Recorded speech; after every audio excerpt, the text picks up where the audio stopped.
desconocido hizo historia. Bociña, un arquero que llegó a la Copa del Mundo con 30.000 seguidores en Instagram y hoy tiene casi 30 millones. España contra Cabo Verde. En la mente de todos. Para echar por el cobra, desconocido. Amigo, ¿era recontra desconocido Bociña? ¿Ustedes lo conocían? Habría yo en el chat quién conocía a Bociña antes de que arranque el Mundial. ¡No! ¡Ya son retermos! España contra Cabo Verde. En la mente de todos era obvio quién iba a arrasar. Pero entonces Pedri intentó anotar y el portero la atajó. Ferran también lo intentó y el portero volvió a aparecer. Por más que España insistió, la pelota nunca entró y el marcador quedó 0-0. Nadie podía creerlo y todos se hicieron la misma pregunta. ¿Quién era ese portero? Resulta que era un hombre de 40 años jugando su primer mundial porque Cabo Verde, uno de los países más pequeños en llegar a una Copa del Mundo, también estaba debutando por primera vez en el torneo. El mundo se enamoró de Bociña, pero también empezaron a crecer los mitos, que Bociña no era un futbolista profesional, sino electricista, camionero o profesor de voleibol y que había llegado a la ¿Camionero? selección casi por casualidad, gracias a un mensaje de LinkedIn. Y esta versión de la historia, aunque suene bastante interesante, no es verdad. El lado bueno es que la verdadera historia de Bociña es mucho más increíble e improbable. Y hoy quiero compartirte 3 reflexiones que me llevo de esta historia de David contra Goliat en la vida real. Todo, claro, empieza en Cabo Verde. Apenas un grupo de puntitos perdidos en el océano Atlántico. Chat, soy el único que tiene ganas de ir a Cabo Verde, amigo. Quiero ir con mi madre de vacaciones a Cabo Verde ahora. Frente a la costa de África. Es un país formado por 10 islas volcánicas que juntas miden poco más que Rhode Island, el estado más pequeño de Estados Unidos. Además, tiene apenas 500,000 de habitantes. Cuando Bociña nace en junio de 1986, se está jugando. ¿Qué año nació? De habitantes. Cuando Bociña nace en junio de 1986, se está jugando el Mundial de México. Su papá es fanático del fútbol e intenta ponerle el nombre de Jorge Valdano, una figura de Argentina a quien admira. Y esto sin imaginar que años después su hijo terminaría enfrentándose a esa misma selección. ¿Se llama Bociña por Valdano? Ponerle el nombre de Jorge Valdano, una figura de Argentina a quien admira. Y esto sin imaginar que años después su hijo terminaría enfrentándose a esa misma selección. El punto es que el registro civil no se lo permite, porque Jorge Valdano no es un nombre en portugués. Así que le termina poniendo el nombre de un jugador brasileño, Josimar José Évora Díaz. La situación en su infancia es compleja. Su madre trabaja todo el día, su abuelo trabaja como albañil y cuando el dinero no alcanza, su abuela incluso llega a empeñar sus aretes. Por su parte, su padre tiene que hacer el servicio militar, así que no está mucho en la casa. Aún así, le transmite el amor por el fútbol y Josimar comienza siendo un pequeño portero, pero uno que se toma los partidos muy en serio. Si llega a perder, siente la derrota en el corazón. Y cuando esto pasa, corre a casa de su abuela a llorar. Por eso sus compañeros empiezan a molestarlo, diciéndole que siempre va con su Bociña. Y de esa broma nace el apodo que lo acompañará toda la vida.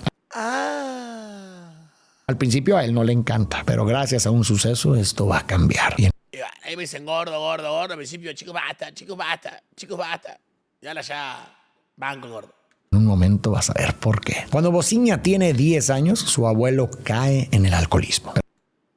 Pero nunca deja de apoyarlo. Incluso cuando otros critican sus errores, él asegura que algún día jugará en la selección. Esa confianza hace que Bociña empiece a creer que su sueño de ser futbolista realmente es posible. Motivado por ese apoyo, Bociña entrena como puede para cumplir su sueño de ser portero. Aprende por su cuenta, incluso estudiando a figuras como Buffon y Van der Sar cuando YouTube empieza a popularizarse. Su esfuerzo lo lleva a clubes juveniles locales y tras dar un estirón hasta 1.89 metros, a los 21 años debuta con el Batuque Fútbol Club, un equipo semiprofesional de Cabo Verde. Y aquí quisiera destacar que a esa edad de 21 años, muchos porteros en Europa ya llevan años de academia, entrenadores especializados y competencia profesional.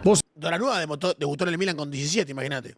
Bociña, en cambio, aprende por su cuenta, con videos de YouTube y hasta su primer equipo profesional no lo es del todo. Incluso con todas esas limitantes, Bociña va a lograr darle a Cabo Verde un partido histórico contra España. Ante esto me pregunto, ¿qué habría pasado si Bociña hubiera nacido en otro contexto? Si hubiera crecido en Europa, en Sudamérica o en un país donde desde niño hubiera tenido acceso a más oportunidades. No podemos saberlo, pero quizá hoy no hablaríamos solo de un un gran portero caboverdiano. Tal vez hablaríamos de una leyenda de la talla de Buffon. Por eso, la primera reflexión que quiero hacer sobre su historia es que el éxito no siempre es una medida exacta del talento o del esfuerzo. Muchas veces también es el resultado de las oportunidades que una persona tuvo o no. Totalmente de acuerdo. No tuvo. Tras coronarse campeón con el Mindelense, el club más importante de Cabo Verde, Bosinha recibe una oferta del Camacha, de la tercera división de Portugal. Sin embargo, la muerte de su abuelo lo lleva a rechazarla para quedarse a cuidar de su abuela. Convencido de que quizá nunca podría vivir del fútbol, empieza a estudiar arquitectura, aunque sin abandonar su pasión por ser portero. Sigue jugando con el Mindelense y, curiosamente, es justo por quedarse en Cabo Verde que termina recibiendo la oportunidad de ser convocado a la selección nacional. El problema es que hasta ese momento Cabo Verde nunca ha clasificado a un torneo importante, nunca ha llegado a la Copa Africana de Naciones y mucho menos a un mundial. Así que cuando Bosinha entra a la selección se fija la meta de poner a Cabo Verde en el mapa del fútbol mundial. En medio de esto recibe una nueva oportunidad. Un club de Angola se interesa en él. La